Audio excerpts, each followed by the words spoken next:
Bonjour à tous et bienvenue dans ce nouveau tutoriel de réseau informatique. Aujourd'hui, nous allons traiter de la gestion des utilisateurs ou bien si vous voulez des comptes utilisateurs avec notre langage de scripting PowerShell. Alors, à la fin de ce tutoriel, vous serez en mesure d'afficher les utilisateurs d'un ordinateur, de récupérer les informations d'un utilisateur, de créer de nouveaux utilisateurs grâce à PowerShell, d'effectuer des modifications, plusieurs modifications sur un compte utilisateur que nous allons voir dans le tutoriel et enfin activer ou désactiver un compte utilisateur dans un environnement Active Directory par exemple. Alors sans toutefois tarder, top, c'est parti.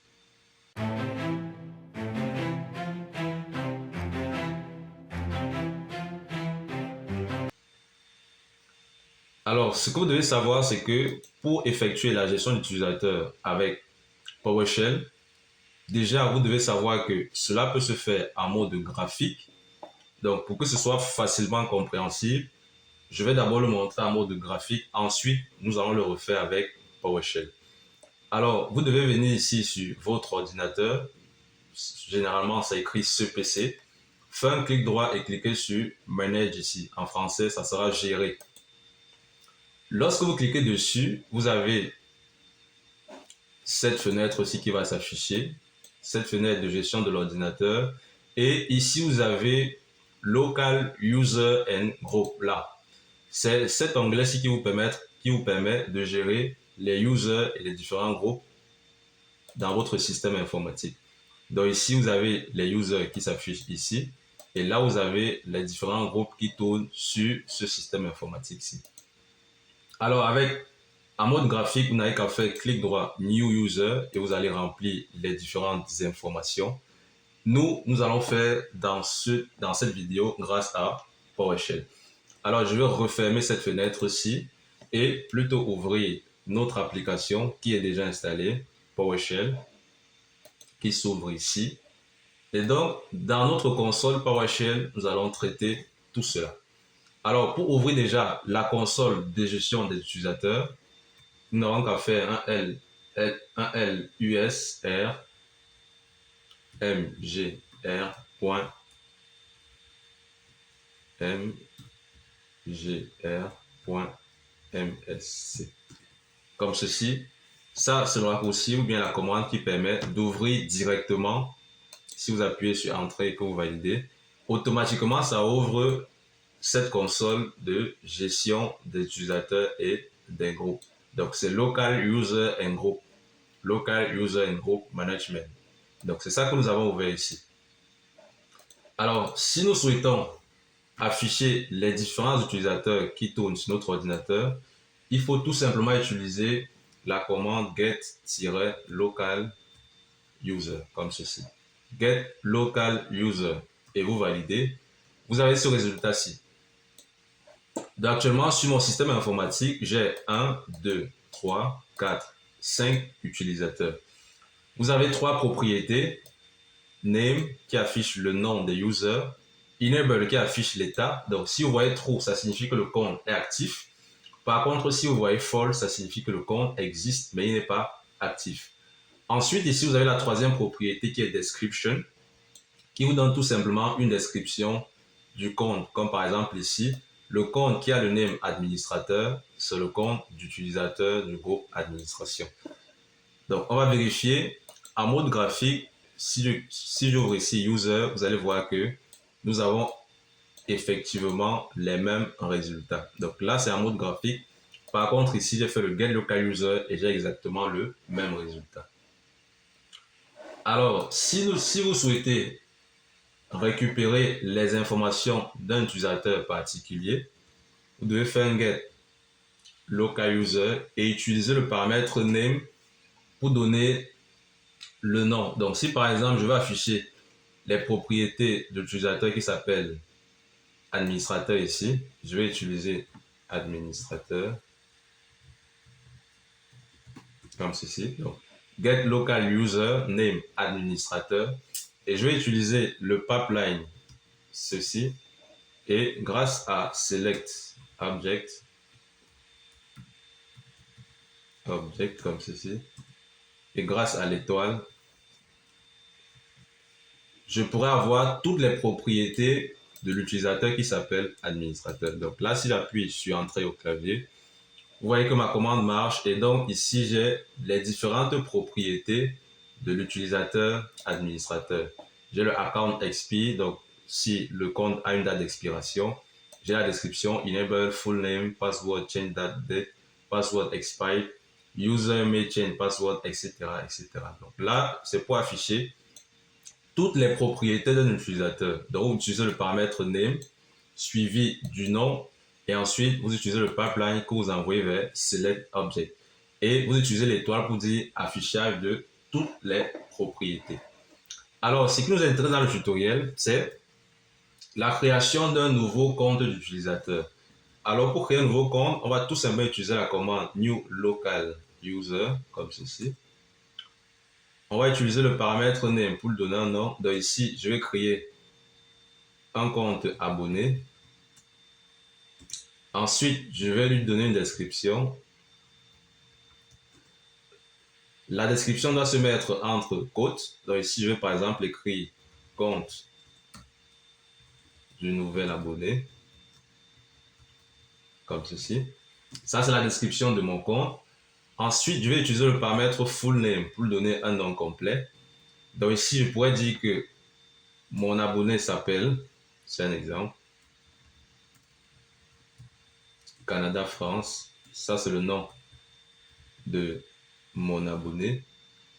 Et ensuite, j'ai deux possibilités. La première va consister à créer l'utilisateur sans lui donner un mot de passe. Ça signifie qu'il va se connecter sans mot de passe à sa première utilisation. Et le deuxième cas qu'on fera, ça sera le cas où on va créer un utilisateur avec déjà un mot de passe de base. Donc, si on veut créer un utilisateur sans mot de passe, on va utiliser le paramètre ici, no password. Comme ceci. Full name, on met le nom et ensuite on met no password. Si on valide ici, la commande s'effectue, mais on me dit ici new local user access denied. Ça signifie que le compte sur lequel je travaille, je n'ai pas ouvert ma console ici en mode administrateur. Donc, qu'est-ce que je vais faire? Regardez bien. Je vais revenir ouvrir PowerShell ici. Et avant d'ouvrir, je vais faire un clic droit et je vais dire Run as Administrator. Donc ici, j'ouvre ma console en tant qu'administrateur. Donc vérifiez bien qu'entre les deux consoles, ici, cette fois, il y a Administrator ici. Donc ce n'est pas grave, je vais juste recopier la commande ici. Je sélectionne la commande, j'appuie sur Entrée au clavier, ça fait une copie. Et je viens donc dans ma console administrateur ici, je fais un clic droit sur la souris. La commande a été collée, je valide. Et vous voyez bien que cette fois, je n'ai pas un message d'erreur. Le compte a bien été créé, il s'appelle abonné, il est à l'état true, donc actif, et la description c'est compte du nouvel abonné. Alors si je viens dans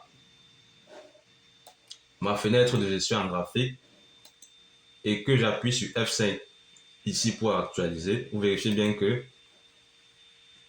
l'abonné a été créé ici, le compte abonné a été créé, le full name c'est Canada France et la description c'est compte du nouvel abonné. Si je fais un double clic pour afficher les propriétés, vérifiez bien que là vous avez le full name, la description ici. Ça c'est le premier cas. Donc ici nous avons créé un utilisateur sans mot de passe. Alors si vous souhaitez créer un utilisateur cette fois avec un mot de passe déjà, c'est-à-dire que vous êtes dans un système informatique dans lequel vous devez gérer les étudiants, par exemple, d'une école. Et à chaque étudiant, vous devez lui donner donc justement un mot de passe pour qu'il puisse accéder à votre système Active Directory. La première étape va consister à créer le mot de passe en lui-même. Alors, pour créer le mot de passe, vous devez créer une variable qu'on peut appeler mot de passe. Et on dira donc ici que le mot de passe, on va utiliser cette propriété-ci. Converto pour que le mot de passe soit sécurisé, secure string. Et ici, on donnera le mot de passe. Donc, je pourrais dire que le mot de passe, c'est Mock Academy. C'est un exemple. Donc, si je fais ceci, pour que l'utilisateur se connecte à son compte, il va utiliser le mot de passe Mock Academy. Ensuite, je vais utiliser le paramètre asPlainText et je vais utiliser le paramètre force ici pour que ce soit créé. asPlainText comme ceci. Donc ici, ça génère un message d'erreur ici. Le paramètre force ici est généralement utilisé pour forcer une commande. Donc ici, on n'en a pas besoin et il fait la conversion normalement ici si on n'utilise pas le paramètre force. Donc ça, c'est la première étape qui consiste à créer le mot de passe. Ensuite, donc, nous allons donc créer le deuxième utilisateur en lui donnant donc son mot de passe. Regardez, donc c'est toujours un new local user qu'on fera. Donc je fais new local user. C'est le même principe. Je lui donne d'abord un nom. Donc je vais donner le nom par exemple abonné 2. Sachant qu'on a déjà créé abonné simple. Donc abonné 2. Je vais lui donner également une description grâce au paramètre description. La description, je la mets entre côtes. Donc ici, je dirais deuxième abonné. Je lui donnerai son nom complet grâce au paramètre full name. Donc ici, il s'appellera par exemple Jean-François. Ça, c'est le nom complet de l'utilisateur que vous souhaitez créer dans votre système informatique en entreprise. Et là, je vais donc utiliser le paramètre password. Cette fois pour donner un mot de passe. Regardez bien ici que tout à l'heure, on a utilisé no password. Ça, c'était pour que le compte n'ait pas de mot de passe. Maintenant, puisqu'on a créé un mot de passe ici qu'on a appelé mot de passe, en utilisant le paramètre password et après password, on dit donc que le mot de passe sera égal à la variable mot de passe.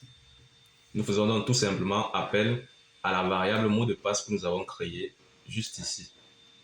Et là, nous validons en appuyant sur la touche entrée du clavier. La commande s'exécute normalement et regardez qu'ici, abonné de secret, il est à l'état actif. La description, c'est deuxième abonné. Et ce deuxième abonné-ci, lors de sa première connexion, devra d'abord saisir le mot de passe Mock Academy. S'il ne saisit pas ce mot de passe, il ne pourra jamais se connecter au compte utilisateur abonné 2. Parce que là, on a créé avec un mot de passe. Alors, on va venir vérifier en mode graphique en appuyant sur la touche F5 du clavier. Vous vérifiez bien que abonné 2 existe à ce niveau-ci. Donc là, j'ai deux comptes, abonné et abonné 2. Full name, Jean-François et description, deuxième abonné. Alors ensuite, si on souhaite, par exemple, modifier la description d'un compte, je vérifie bien, regardez, qu'actuellement, la description de abonné de cette deuxième abonné, nous allons changer cette description aussi grâce à PowerShell. On va plutôt utiliser la commande setLocalUser, setLocal pour dire paramétrer. setLocalUser, on va lui donner son nom. Donc, je souhaite modifier l'abonné 2. Donc, je vais sur l'abonné 2, par exemple. Et je souhaite donner notre description. Donc là, je vais utiliser description. Et actuellement, la description, regardez bien, c'est deuxième abonné. Et je vais changer cette description en, par exemple, nouvel abonné. C'est un exemple. Nouvel abonné de la chaîne. Là, je n'ai pas créé un nouvel abonné. Je suis parti sur l'abonné numéro 2 et j'ai tout simplement changé la description. Si je reviens ici et que j'appuie ma touche F5 au clavier, vérifiez bien que l'abonné 2, la description est bien passée à nouvel abonné de la chaîne. Très bien. Ensuite, on va donc finir le tutoriel en activant ou en désactivant un compte. Regardez bien, si je fais un get local user actuellement pour afficher tous les utilisateurs de mon système informatique, vérifiez bien que j'ai les deux nouveaux compte qu'on a créé dans ce tutoriel, abonné en première ligne et abonné 2 en deuxième ligne, les deux sont actifs, donc ils sont true. Bon, si je redémarre ma machine, par exemple, actuellement, ils pourront se connecter. Alors, si je souhaite désactiver le compte abonné, je vais tout simplement utiliser la commande disable-local user. Je souhaite désactiver un compte et je vais utiliser le paramètre name pour le désactiver. Donc là, je vais dire que je souhaite désactiver le compte qui s'appelle abonné. Donc, je fais un disable local user name abonné. Et là, si je rappelle la commande get local user, vérifiez bien que le compte abonné est passé à false. Donc là, le compte existe, mais il n'est pas activé. Donc, cet utilisateur d'entreprise ne pourra pas se connecter à notre système informatique. Et à l'inverse, nous allons donc le réactiver. Pour l'activer, on va donc plutôt utiliser enable, tout simplement, local user, comme ceci.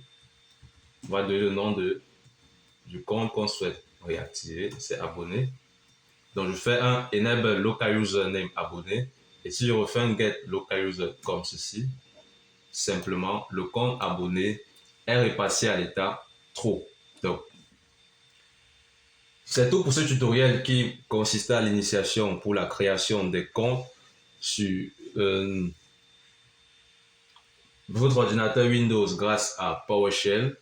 N'oubliez pas de liker, de partager, de laisser un commentaire si vous avez des questions. Nous allons y répondre.